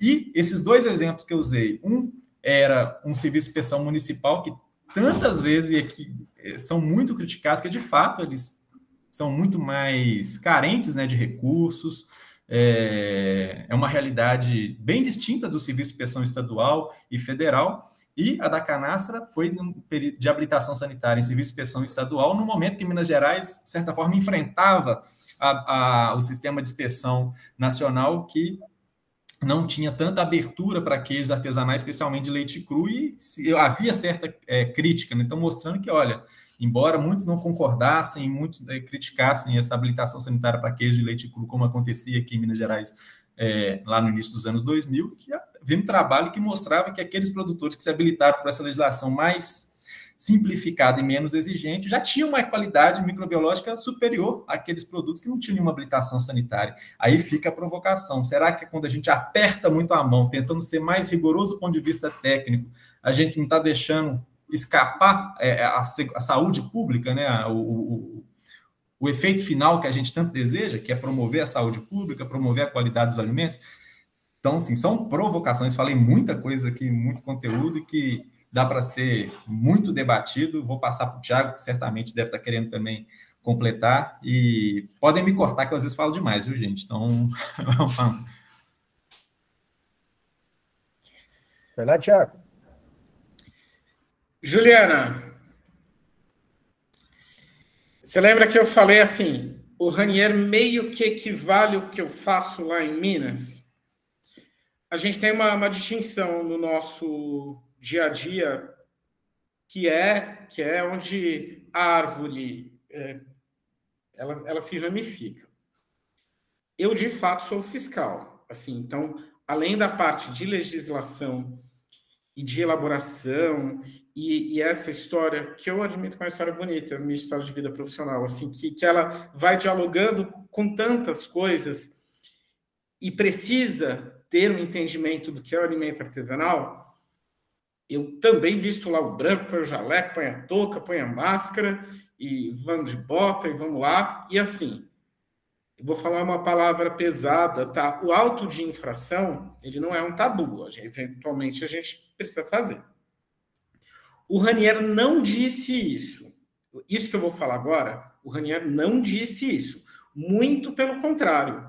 O resumo da fala do Ranier é que quando você tem um serviço de fiscalização, esqueça esse termo, ainda que, esquece isso, municipal, quer dizer, ele quis dizer, ainda que eu tenha um serviço de fiscalização, de inspeção, com menos estrutura, ele já agrega e garante, fora da estatística, a inocuidade do alimento.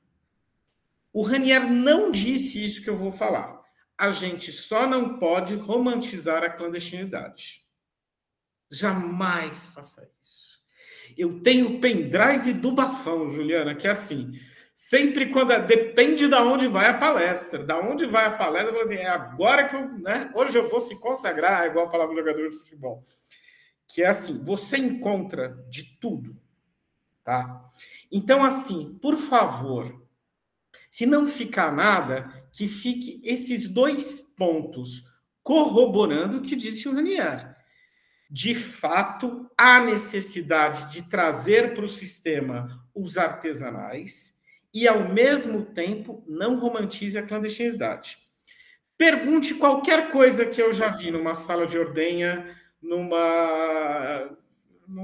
laticínio, qualquer coisa. Assim, pensa numa coisa, eu já vi. Então, assim, eu já vi uma bota dentro de um tanque de expansão? Vi. Eu já vi uma vassoura dentro de um tanque de queijo? Já. Eu já vi um pano de chão dentro de uma geladeira? Já. Eu já vi porco dentro? Já. Já vi cachorro? Já. Assim, já. Tá? Eu acho um pouco anticientífico, e você também não disse isso, Juliana. Entenda, estamos todos de acordo até. Eu acho anticientífico, eu acho terra plana a gente falar assim, mas meu avô viveu 95 anos, e ele sempre comeu carne de porco, e ele foi criado... Quando Pirassununga não tinha nem prédio ainda, e ele viveu 98, não foi 95, foi 98, mas a gente esquece que ele perdeu 7 irmãos por toxinfecções alimentares, entre outras coisas. Então, assim, hoje eu estava falando com uma colega de trabalho, não sei quem morreu aos 80, a gente estava no carro, eu penso assim, nossa, 80 ficou jovem, né? A gente fala meio assim, nossa, só 80, né? Então, assim... Aqui está todo mundo certo.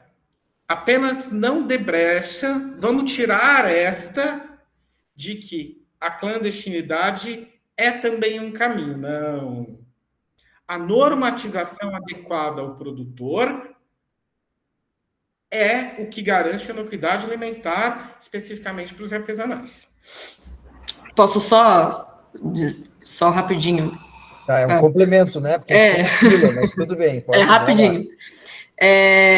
A ideia, obviamente, não é essa, né? Só a gente parar para pensar, será que as legislações se preocupam em poder dar possibilidades do produtor se adequar a elas, ou sempre parece que eles vai precisar ficar dependente de um insumo que ele compra externamente? Será que a gente não consegue fazer soluções que ele consiga fazer, dependendo menos de coisas externas, de uma coisa que ele não precise para a clandestinidade, porque não é algo que a gente quer, mas acaba sendo... Tecnológicos, por exemplo, processos tecnológicos. Sim, é sempre uma dependência externa, né? Não algo que a gente pode fazer dentro da propriedade, o máximo que der, né, obviamente, para ele não precisar ir para a clandestinidade. Acho que pode ser um caminho, por via de processos tecnológicos com redução das necessidades estruturais. Nossa, perfeito. Muito bom. Pessoal, só para seguir a ordem, professora Evelise, eu já te passo a palavra, tá? Só para a gente seguir a ordem aqui, o Diego pergunta para ambos, tá? O que vocês acham do sim conceder selo arte? Aí a gente tem realidades totalmente diferentes. Aí eu acho que faz mais sentido eu começar, Ranier. A legislação federal permite que municípios emitam o selo arte. Então, assim, o município pode, no seu estabelecimento, sim, fazer com que garantir que os seus produtos produzidos no estabelecimento tenham a artesania garantida. A lei federal diz isso. São Paulo tem 600 e poucos municípios, pode ser isso? Eu acho que eu já soube 620, pode ser isso. Quantos municípios no estado de São Paulo emitem selo arte? Hoje, nenhum. Todos vão para o estado. No estado, quantas pessoas trabalham diretamente com queijo artesanal? Diretamente, vivem com isso? Uma, eu. Então, assim, eu posso dizer, isso eu ganho de todo mundo, assim, porque assim, a gente também romantiza o funcionalismo público, gente, entendeu? Gente, não é assim. Então, assim, todos os 122, agora tem um pouquinho mais, de selos artes emitidos no estado, em algum momento o Thiago estava ali no processo. Geralmente nele inteiro. Os municípios me perguntam, oi, como eu faço para emitir o selo arte? E eu respondo, primeiro você tem que interiorizar a lei federal e estadual. Ela tem que valer para o seu município. O fiscal não pode fazer da cabeça dele como fiscalizar ou garantir um status de artesanal. Tem que estar numa instrução de serviço, tem que ter lei municipal. E aí, a gente tem uma realidade campineira, ribeirão pretana, paulistana, francana, São José dos Campos, não sei como fala, do que é um município no estado de São Paulo. A gente leva consigo a ideia de que no estado de São Paulo são todas grandes novas Califórnias, assim. Uma coisa é você jogar essa demanda para Ribeirão Preto, outra coisa é você jogar essa demanda para Colina. Que o veterinário do município, ele entende cachorro, ele está no centro de zoonose, o prefeito vira para ele e fala assim, vai, faz aí o selo arte. Eles morrem de medo de mexer com lei federal. Então, há entraves no conceito que tornam isso muito difícil. O que fez o Estado de Minas, e passando para o Ranier, fez um trabalho de agregação e conscientização nos municípios, para que eles também compreendessem o que é artesania. Antes dos municípios emitirem o selo arte, São Paulo e Minas tinham quase que o mesmo número de emissão, o que é quase um contrassenso, porque Minas tem consigo uma coisa meio popular da cultura do artesanal. E São Paulo estava ali. E aí, quando os municípios começam a emitir, Minas já tem quase o dobro de selo arte. Ou seja, o município pode emitir selo arte? Deve. Porque ele conhece a realidade histórica do seu município. Ele sabe se o queijo da Dona Diva é ou não familiar, é ou não regional, é ou não histórico. Entra vai ao encontro do que estamos falando aqui, que é conhecer a artesania, a artesanalidade do produto, e não deixar o selo arte diante da aplicação de um checklist. Então, sim, eu sou a favor e acho que municípios devem emitir o selo arte, sim, inclusive porque emissão do selo arte, gravem isso, não é um certificado sanitário. Certificado sanitário é o registro do estabelecimento, é outra coisa. Muito bom. Então, eu sempre me preocupo em tentar deixar o máximo de oportunidade para as pessoas fazerem várias perguntas. Tá? Então, agora é a Letícia e depois a professora Evelise. Sim. Tá dando para me ouvir direitinho? Que essa sala aqui tá com bastante eco. Mas eu lembro bem, assim, que no Simpropira, que inclusive é muito bom, foi uma experiência maravilhosa, assim. Eu lembro que o Thiago falou que esse assunto, ele mais se aproximava de falar de futebol, falar do Corinthians, do que falar de, propriamente, a parte científica. E uma coisa que pegou muito, assim, para mim, como que a gente veterinário, como que é para vocês dois, assim, adentrar o meio, assim, do produtor e trazer essa parte científica, sabendo que o assunto, ele é muito cultural. Tipo assim, como trazer essa parte e, ao mesmo tempo, não é desrespeitar, mas é tipo invalidar uma parte que também é cultural, sabe? Tipo, como que é esse desafio para vocês dois? Vou começar aqui então, Letícia. O desafio ele é tremendo, né? Porque realmente não tem receita, não tem manual, enfim. Quantas e quantas vezes, né, nós, veterinários, fomos, de certa forma, ingerentes com culturas, né, com tradições, enfim.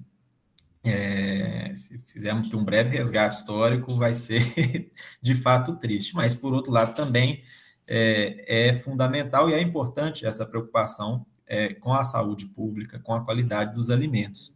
E não tem, como eu disse, não tem manual. Como eu disse, também, na minha opinião, a ciência ainda é muito jovem, então a gente carece, às vezes, de elemento técnico, científico para legislar, para, enfim, proteger, às vezes, determinada cultura, enfim, e tradição. Então, o desafio muito grande. Mas o que a gente observa, na maioria das vezes, Letícia, é que os veterinários não têm muita preocupação com isso, infelizmente, sabe?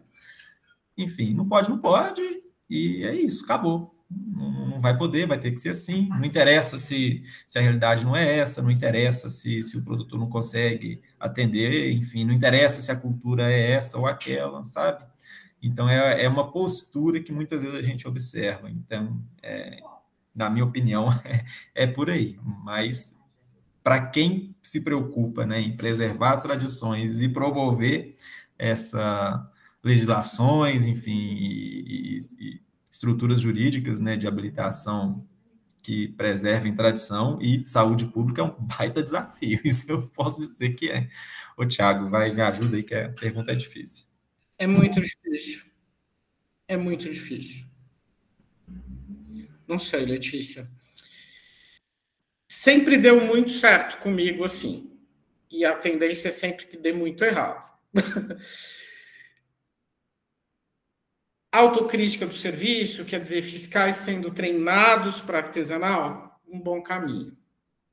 Tá? A frase original, o pecado original, quer dizer, indústria não pode ser tratada com artesanal.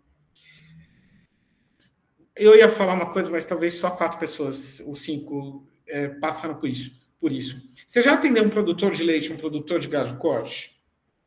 São, assim, yin e o yang, entendeu? É o Jeremias Berginazzi e o Bruno Mezenga, assim, são coisas totalmente distintas.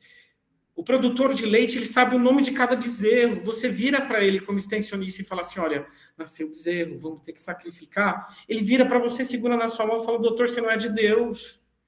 O produtor de gado de corte, ele não sabe, é um número, é um brinco.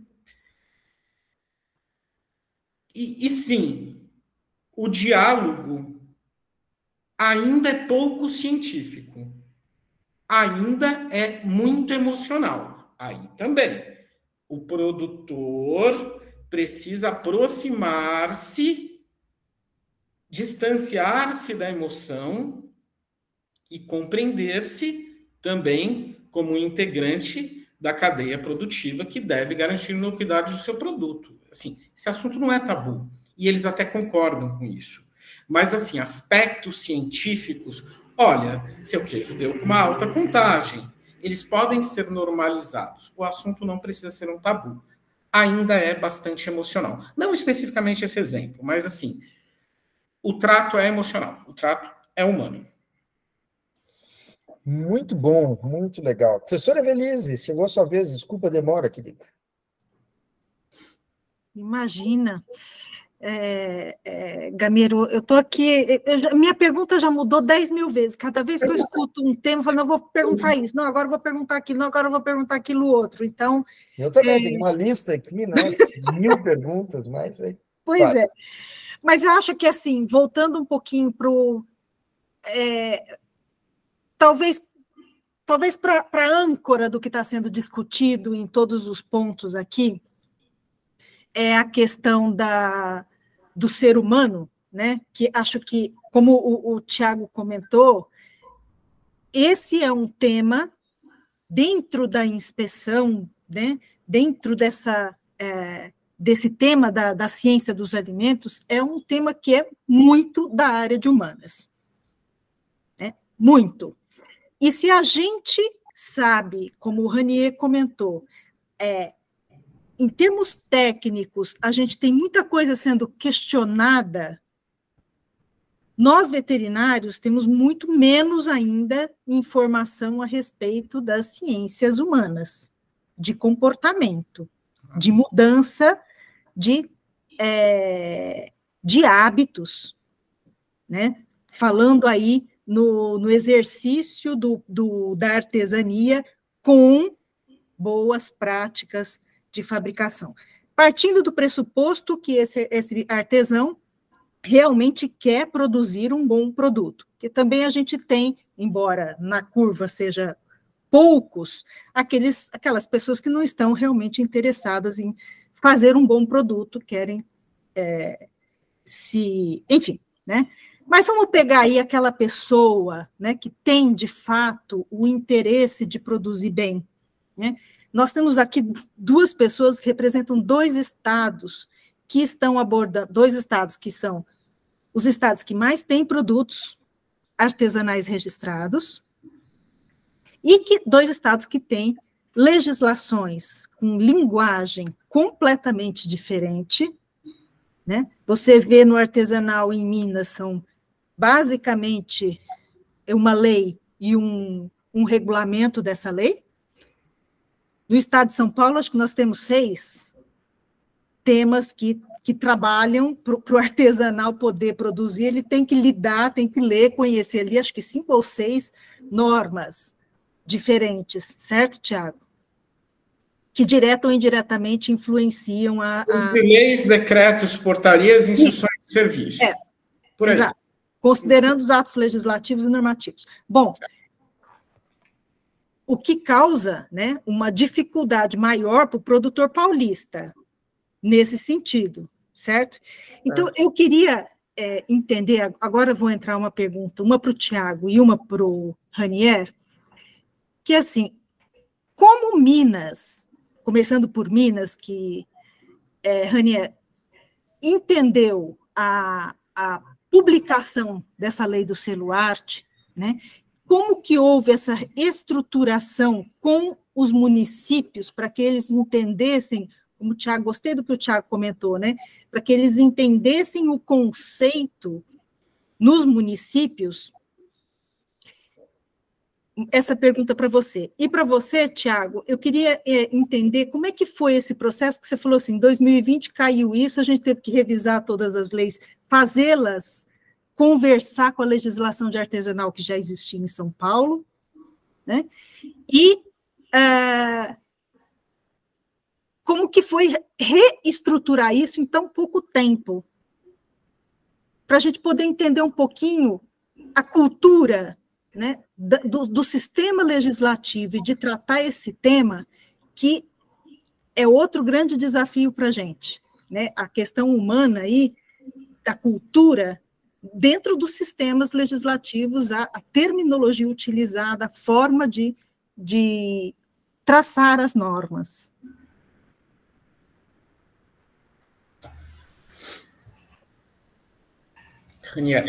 Tá bom, então vou começar, professora Evelise, obrigado pela pergunta.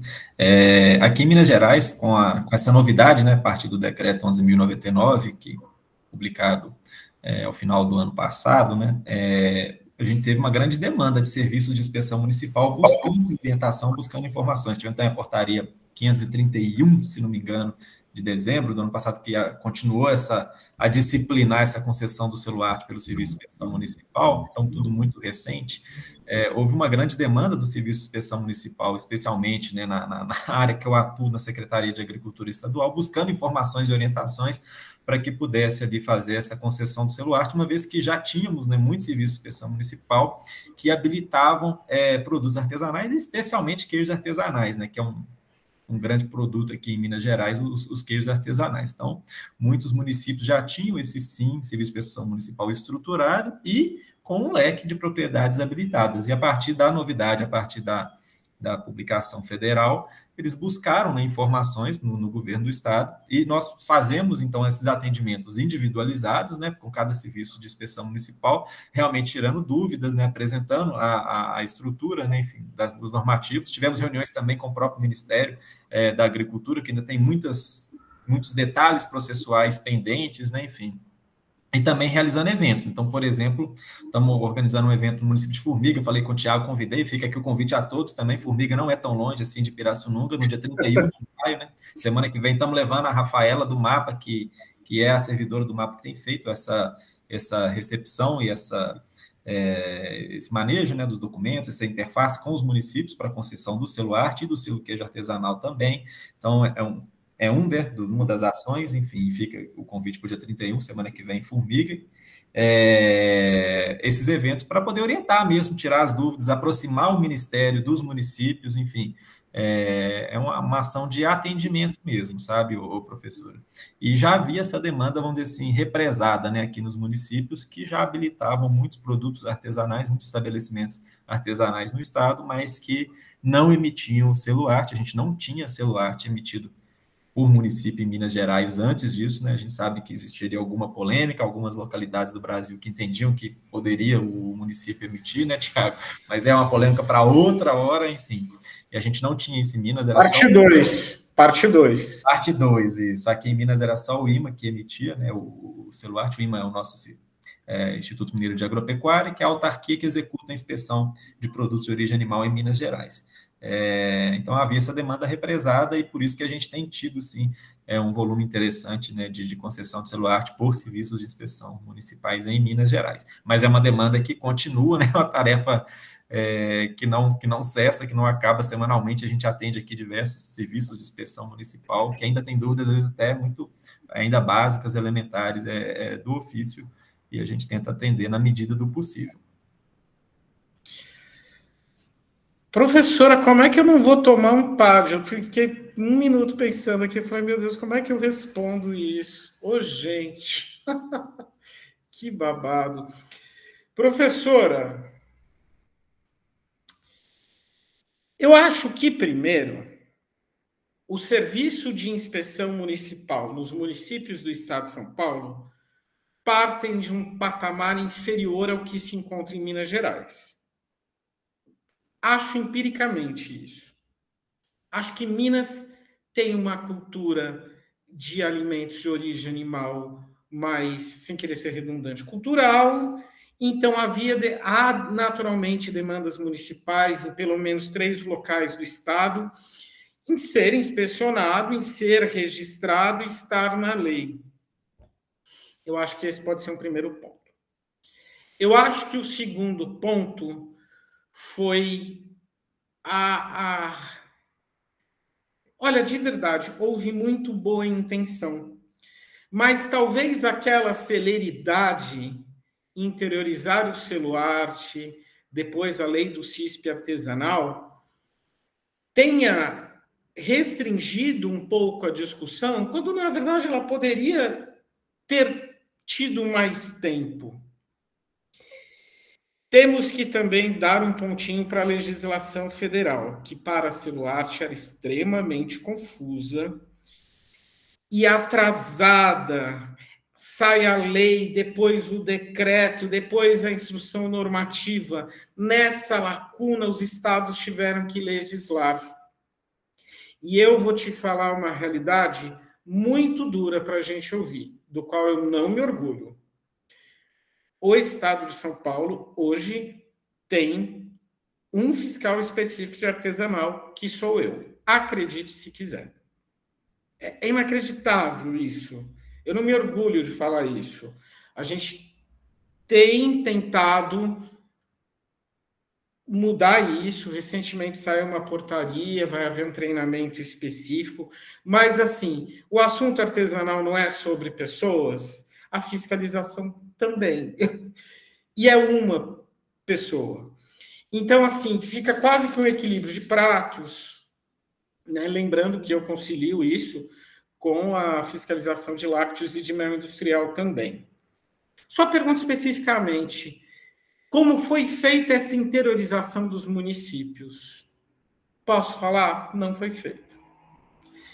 E quando está feita, é uma coisa muito personalizada. Se meu anjo da guarda não tiver de plantão, eu caio duro no chão, entendeu? Porque assim, aí acaba também, aí não tem mais nada. Então, eu acho que é uma normatização que foi feita naquele momento, sim, de uma forma mais voltada para o aspecto sanitário. Acho não, fizemos parte de um processo em que a cadeia e outros órgãos foram ouvidos por via de consulta pública. Eu acho que é um gerúndio, eu acho que está acontecendo ainda, especialmente na forma de resoluções. E aí tem essa camada emocional do assunto que a gente precisa se acostumar com ela. Entende o que eu quero dizer? Meio que fui, mas não falei. Eu acho que assim, eu acho que a gente tem que despersonalizar. Então, outros órgãos, outras pessoas da cadeia, outras cadeias artesanais, não é só queijo. Sabidamente, o pessoal do queijo gosta da ideia de queijos com menos identidade. Eles falam mais do autoral como sinônimo de artesanal. A charcutaria gosta mais da identidade. O queijo da Serra da Canastra gosta da identidade. O pessoal que está ali perto, nem tanto. Esses lados têm que ser ouvidos. É só produtor de queijo que é artesanal? Então, eu acho que, perdão pelo gerúndio, está sendo interiorizado, inclusive um trabalho muito digno da CAT, o órgão de extensão, e está havendo, por via, sim, da Secretaria da Agricultura, num trabalho bastante digno também, uma mudança de mentalidade. E, sim, é jogo espalhar isso para os municípios. Eu agradeço a resposta de vocês, eu desculpo aí peço desculpas pela saia justa que isso possa, né, mas eu acho que a gente, bom, enfim, a resposta me foi muito satisfatória, agradeço, e passar a bola aí para o pessoal. Super obrigada. As pessoas não pensam isso, né? Que são tão poucos fiscais. Assim como artesanal, o fiscal também é romantizado. Também esquece-se do aspecto humano ao falar da fiscalização. São fiscais, são pessoas, acordam cedo, tomam café na padaria, entendeu? Ouvem podcast, dão aula. Então, a necessidade também, olha de novo, professor, o assunto humano, organização humana, de humanidade, de corpo, de trabalho dentro da secretaria, para a gente entregar, por exemplo, a municipalização do Siloarte, como outros aspectos convergentes da inspeção. Excelente. Eu tenho vários pontos que eu gostaria de discutir com os colegas, assim, pontos extremamente importantes para que a gente estuda, que a gente tenta trabalhar.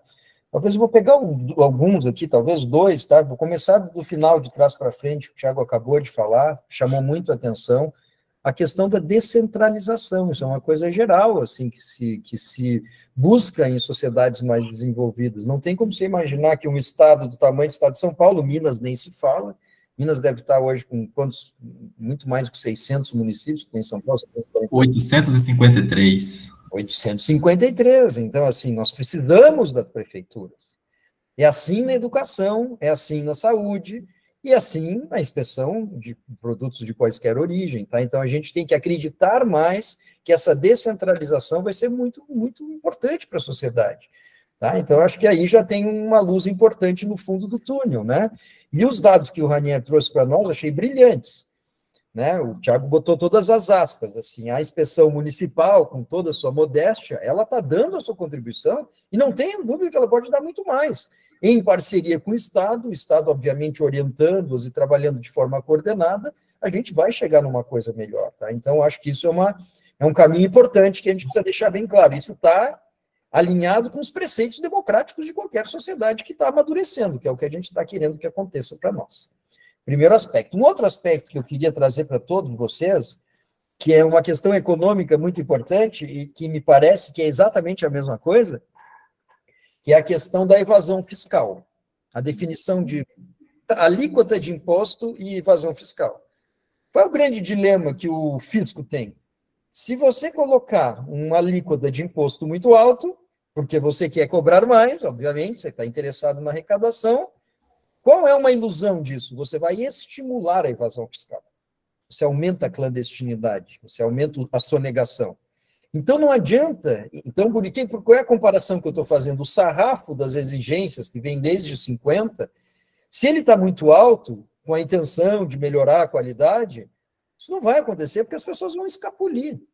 Então, é um tiro no pé da própria política. Ou seja, ela existe para melhorar a qualidade e a inocuidade dos produtos, e, na verdade, ela expulsa as pessoas, porque o sarrafo é tão alto que as pessoas não conseguem atender, e acabam indo para a clandestinidade. Então, a grande questão é exatamente o caso do imposto.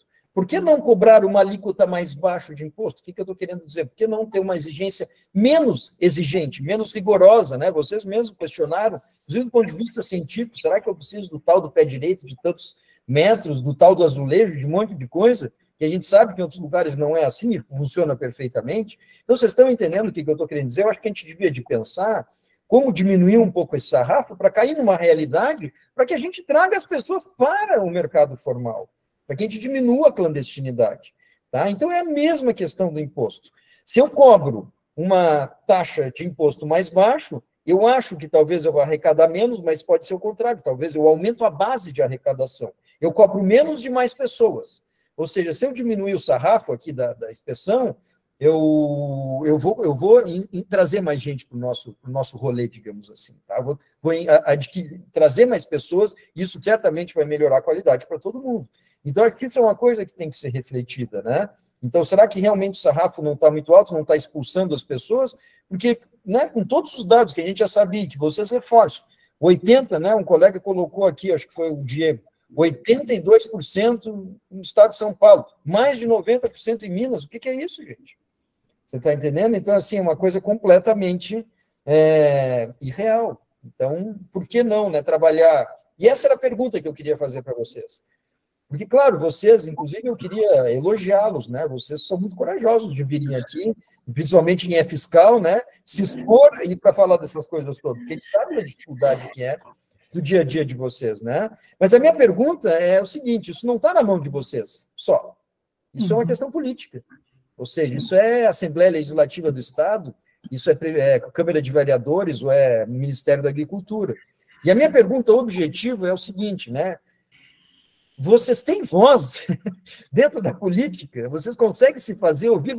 Esses dilemas que são muito claros e são evidentes, que a gente pode desenhar. Por que os políticos não escutam isso? Ou escutam e fazem que não escutam? Certo? Porque eu fico muito preocupado com isso. A gente tem gente extremamente qualificada na academia, na fiscalização, na extensão, e por que eles não escutam a gente? Por que eles não, né, revejam o nível, a altura do sarrafo e uma série de coisas? E aí a pergunta que eu ia fazer, já que a gente falou de história, né, o Ranier falou bastante de história, será que esse tipo de exigência não é só para inglês ver? Para mostrar que o Brasil tem uma norma rigorosa, alinhada com sei lá o quê, o OMS, ou sei lá o quê, e que na prática a gente não consegue, de longe, nem 10% ou 20% implementar? Então, eu sei que eu falei misturei um monte de coisa aqui, né? Mas eu fico muito... Primeiro, eu queria trazer essa questão do dilema da alíquota de imposto, que é um caso muito parecido com a exigência sanitária, tá? que tem esse trade-off, né? Eu boto muito em cima achando que eu vou melhorar muito a arrecadação e, na verdade, o efeito é o contrário. Me parece uma coisa muito parecida. Esse é um ponto mais para vocês comentarem, se quiserem, se vocês concordam com essa visão. O segundo, essa questão de se vocês são ouvidos politicamente, ou seja, vocês têm voz enquanto técnicos, enquanto da secretaria, enfim, vocês conseguem ser ouvidos por aqueles que formulam essas políticas. Eu sempre tenho curiosidade de entender como é que é o bastidor político disso, que é onde, na verdade, essas portarias são definidas, né? Então, se vocês puderem falar um pouquinho para nós disso daí, eu agradeceria. Vamos lá, né, Thiago? Também difícil, né? Vamos começar, então, pela questão fiscal, professor Augusto. Assim, realmente eu tenho pouca informação. Assim, eu sei que nos produtos artesanais, aqui em Minas Gerais, a gente não tem, assim, uma base fiscal, assim, elevada, não tem sido, assim, um ponto de grande problema ou de reclamação dos produtores. A parte de habilitação sanitária, essa sim é mais debatida, é mais recorrente, sabe? E no campo da habilitação sanitária, esse conceito, né, do baixar o sarrafo, eu tenho como opinião que se mostra mais efetivo, né, uma vez que alguém até colocou aqui no chat, eu vi em determinado momento, sarrafo alto para habilitação sanitária promove clandestinidade, eu penso dessa forma. Quer fazer por tópicos, Thiago? Você quer falar dessa questão fiscal? Não sei se você conhece. Certamente deve conhecer mais que eu. Deixa eu só esclarecer, assim, a questão fiscal eu trouxe como uma comparação, tá? Não que eu esteja interessado na questão fiscal do leite, assim, é só para a gente entender que é um dilema muito comum em política pública, né? Perfeito. Política pública tributária é uma coisa muito parecida, ou seja, a altura que eu coloco a exigência com a intenção de arrecadar mais, então eu elevo a alíquota, mas na verdade o efeito é o contrário, porque eu estimulo a clandestinidade, eu estimulo a sonegação. Então foi só esse paralelo, tá? Perfeito. Então eu que entendi errado, desculpa. Eu assim, confesso que vejo pouco essa discussão na parte sanitária, essa reflexão, né, das exigências promovendo clandestinidade. Eu gosto de trazer essa discussão em jogo, gosto de colocar isso em pauta, mas não tive na formação, na graduação, na pós, enfim, eu não participei dessa discussão e tampouco vi ela no Estado, né, no Estado, e, enfim, a não ser quando trouxe. Não sei o Thiago, se já teve outros momentos, né, dessa questão. Eu ouço muito. Mas vocês não são consultados ali, porque vocês são os maiores especialistas, né? É o tema do encontro em si, do nosso encontro profissional, é o título, né? A exigência diante da clandestinidade. Eu ouço muito que a exigência é um fator que leva também à clandestinidade, tal como a questão fiscal também, tal como a questão trabalhista também. Pronto, falei. Sim, a necessidade estrutural de um determinado estabelecimento diante das exigências da lei são fatores importantes para a manutenção da clandestinidade. É que eu não tenho como negar que eu já vi de tudo. Então, eu já vi isso acontecer. Eu já vi muito falar, eu quero ser legalizado e não consigo. E já vi imediatamente o oposto também. E eu entendo que essa nem é a questão artesanal. Aí, assim, é clandestinidade. Fechou. Quanto a ser ouvido pelo poder público, porque lembramos que isso é política de governo, isso não é fiscalização. Certo? Né? No momento em que você estrutura a política de governo, a fiscalização por braço, a saúde, a educação, o transporte vai acontecer de um determinado jeito. Thiago, instituição? Sim. Sou ouvido. Não tenho como dizer se somos parte viga-mestre disso. Provavelmente sim, até, professor. E isso é desenvolvido politicamente depois. O que eu não tenho é um cargo político. Então, eu não sei como isso se estrutura politicamente. Zero. Eu não sei o que acontece. Mas sim, consultado tecnicamente com muita frequência, sim, sou. Eu digo mesmo, Tiago, assim, muito do trabalho na secretaria do que eu faço é de construção de legislações, né, revisão de legislações, mas aqui, sim, Minas Gerais tem sido uma construção democrática. Fazemos em sintonia, né, com a empresa de extensão, a Emater, com a autarquia, né, de inspeção, que é o IMA.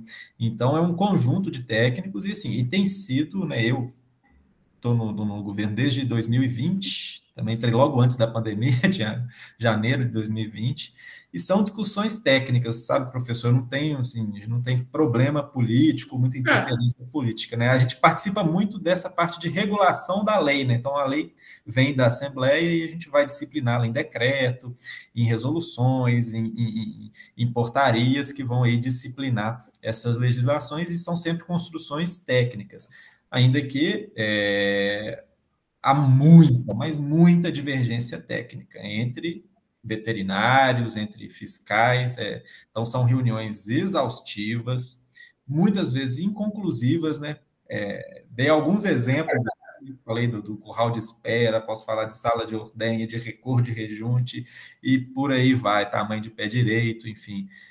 Não tem como alguém trazer, eu ainda não vi, né? Pode ser que tenha, mas uma resposta conclusiva, né, o trabalho científico, ou trabalhos, né, que é o ideal, científicos, que vão mostrar um parecer conclusivo sobre determinada pauta. Então, são reuniões desgastantes, né, e são vários pontos de vista que são ali confrontados até um denominador comum. Então, é algo extremamente trabalhoso, cansativo e democrático, aberto. Tem a parte de construção interna do governo, depois nós sempre abrimos para consulta pública, para participação de produtores, técnicos externos, enfim. Então, são construções exaustivas, né? Mas que ainda tem muito que evoluir. Estão evoluindo, tenho certeza absoluta disso. Já temos resultados excelentes, né? De aumento mesmo de número de produtores artesanais ou agroindústria de pequeno porte habilitando. Então, tem bons indicativos, já boas respostas, mas o cenário global ainda é muito ruim, né? Eu falei, são 32 mil e poucas agroindústrias e estabelecimentos artesanais, né, de pequeno porte, diagnosticados pela empresa de extensão Emater aqui em Minas Gerais, no nosso estado. Não englobou todos os municípios do estado, porque nem todos os municípios têm o convênio com a Emater, mas é a grande maioria, 95%, 98% dos municípios do estado. Então, foram 32 mil e poucas, né, o dado mais recente, pequenas agroindústrias e estabelecimentos artesanais, desses, 6, não me lembro exatamente alguma porcentagem que são habilitados, ou seja, 93, alguma coisa é clandestino. Isso para produtos não só lácteos, né, mas diversos produtos alimentares. Então, esse é o quadro, né? Esse é o cenário, tem muito que evoluir, estamos melhorando. Sou ouvido, né? Assim, a gente pontua e o debate é intenso, ele é polarizado do ponto de vista técnico, né? Então, há um confronto de ideias, de concepções ainda, né? De inspeção ainda em jogo, em pauta, e é um trabalho lento ainda, sabe, professor? É uma mudança, né? De concepção, enfim. A gente tem uma estrutura de inspeção que vem lá desde 1950, que se manteve meio que engessada por muito tempo, e agora ela está sendo abalada e posta à prova, né, e debatida pela sociedade, produtores. Estamos aqui também fazendo esse debate. Isso é muito importante de destacar, né? A gente não é uma sociedade madura democraticamente, né? A gente exige do Estado, mas a gente pouco faz ao Estado. Eu tive uma experiência muito legal na minha vida profissional, e em 99 eu trabalhei na Federação da Agricultura do Estado de São Paulo, e eu acompanhei as câmeras setoriais da Secretaria do Estado de São Paulo, durante acho que 3 anos. E as câmeras setoriais eram um órgão consultivos para assessorar o secretário, certo? Mas as cadeias, né, representadas pelos elos privados, a gente não sabia se organizar, não sabia que pedir para o Estado. Então, a gente reclama muito do Estado, mas a gente não sabe nem o que a gente quer do Estado. E quando a gente, sociedade civil, é chamado para ajudar na formação de políticas públicas, a gente não sabe como fazer. Tá? Então, assim, a gente também tem que aumentar essa responsabilidade em cima de todos nós, técnicos, veterinários, no caso, os agricultores, Porque eles têm que dizer o que eles querem, o que é bom, eles têm que participar dessas políticas, e essas coisas são transparentes hoje em dia. Falo muito com os alunos, vocês têm que participar mais ativamente.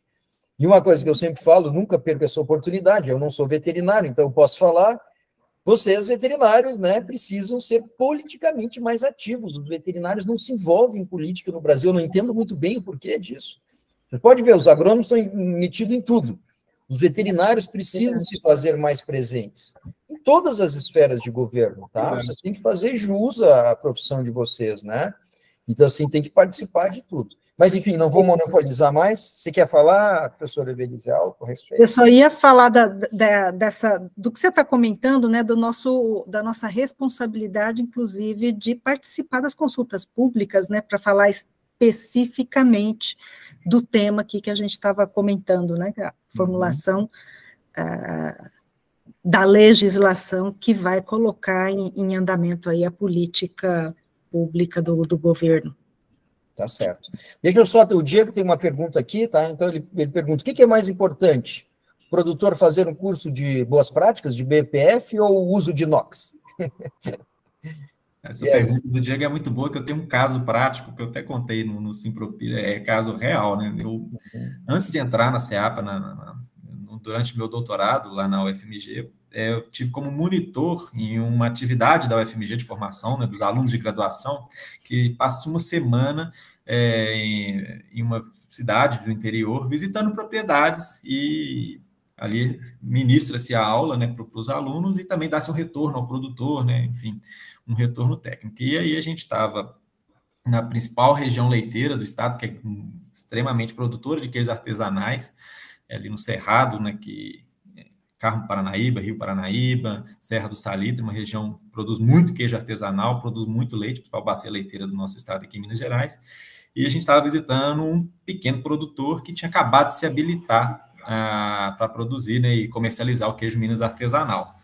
E ele, à época, né, havia gasto ali R$90 mil, né, nossa moeda estava um pouco mais valorizada que hoje em dia, para construir toda a queijaria dele, estruturar todo o processo produtivo dele para conquistar essa habilitação sanitária, e nós acompanhamos ali a rotina do produtor, né, acompanhamos a ordenha, assim que finaliza a ordenha, saímos acompanhando o produtor, ele sai da ordenha com a mesma roupa, sem lavar a mão, nem nada, do mesmo jeito, ele entra na queijaria maravilhosa, branquinha, azulejada, brilhando, vai para a mesa dele de inox fazer os queijos dele com aquela mão daquele jeito, Thiago, daquele jeito.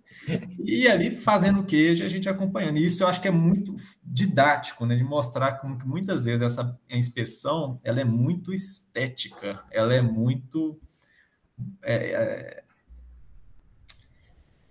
falta até palavras, que elas dão um pouco. Ela é muito estrutural e pouco cultural, né? Ela não mexe na cultura das pessoas, né? É só pé direito, azulejo, mas é a cultura e a gestão, né? E o modus operandi. Exatamente, professor. Assim, é o que eu brincava, olha, eu tenho certeza que se eu fizer um queijo no pé da árvore ali, eu consigo fazer uma qualidade sanitária melhor do que nessa queijaria. Então, assim, mas ele está habilitado, no pé da árvore ninguém se habilita, né? Não estou nem falando que tem que habilitar o pé da árvore, mas é só uma provocação, claro. Sabe? Como que muitas vezes a pergunta do Diego, né? Mais importante o que? O inox ou a BPF? Eu tenho certeza absoluta que é a BPF. Inclusive, foi um choque para mim, depois de formado, Thiago, eu tive acesso a até a tese de doutorado do professor Cleube Boari, que dá aula na Universidade Federal em Diamantina.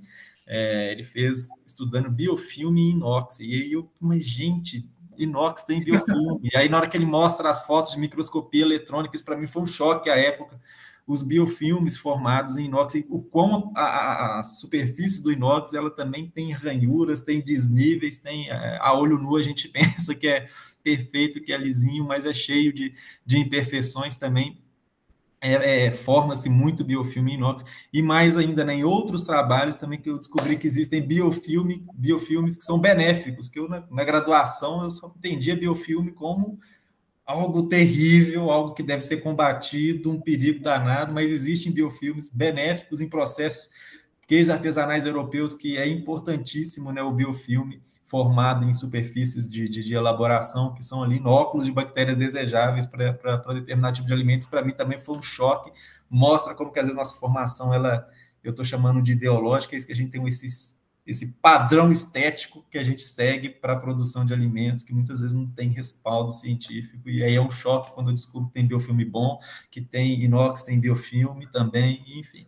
E aí eu digo, respondendo da minha parte, BPF e BPA também, né, boas práticas agropecuárias, para mim, são mais importantes do que elementos estruturais. Não que os elementos estruturais não sejam importantes, mas eles são impeditivos de habilitação, porque eles são caros, os estruturais. BPF, BPA é mais educação, então não é tanto dependente de investimento de capital financeiro, tá? E a gente observa que o estrutural é mais demandado, é mais exigido, e o educacional, o BPF e BPA, são menos exigidos e menos acompanhados muitas vezes.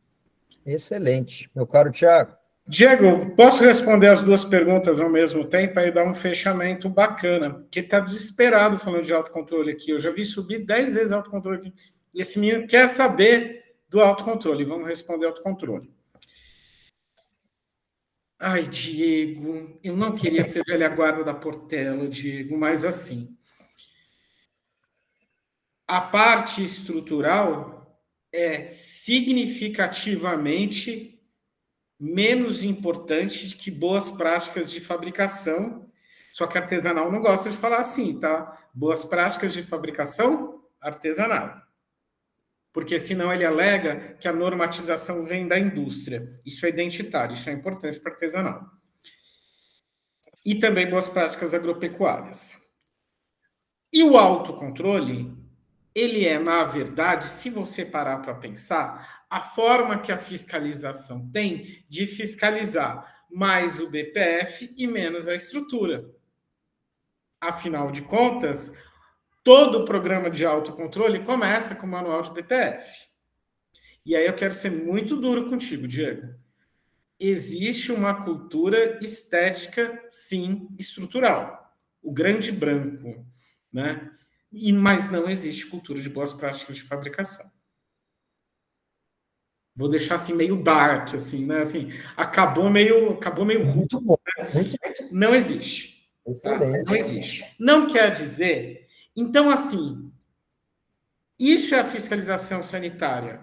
É você trazer para dentro de uma estrutura que eu reconheço que tenha que ser simplificada as boas práticas de fabricação e também consigo as boas práticas agropecuárias.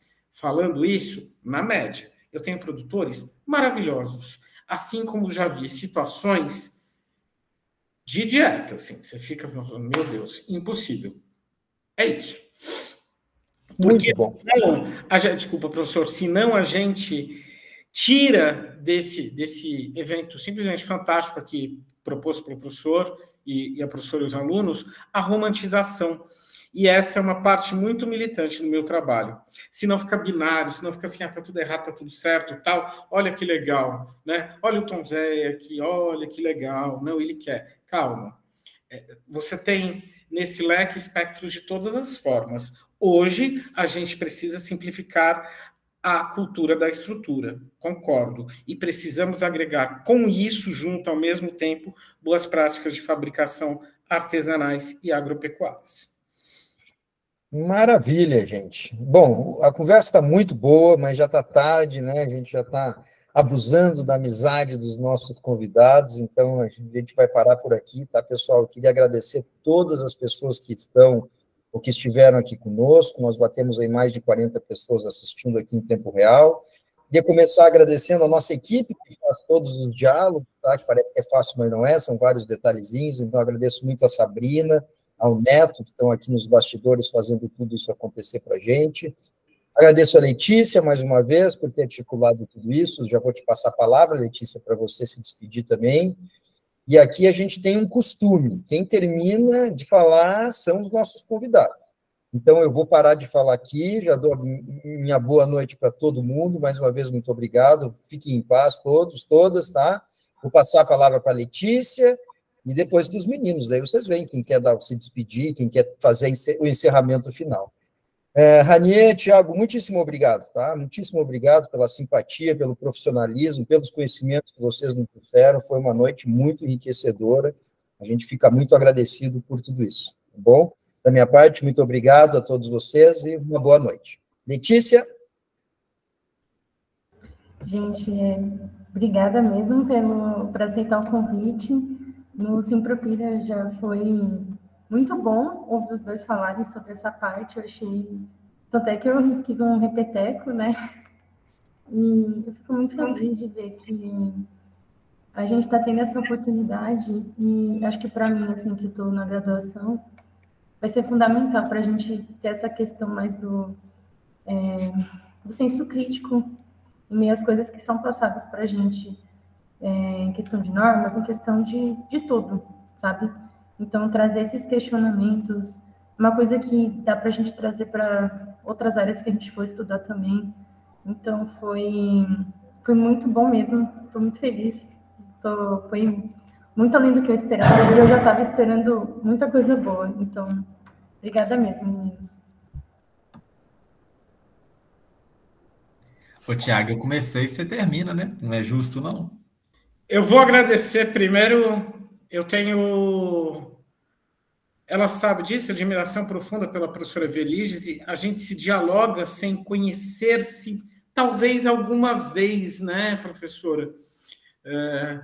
Talvez sejamos colegas, talvez em breve, talvez, enfim, são tantas coisas, ideias que a gente tem.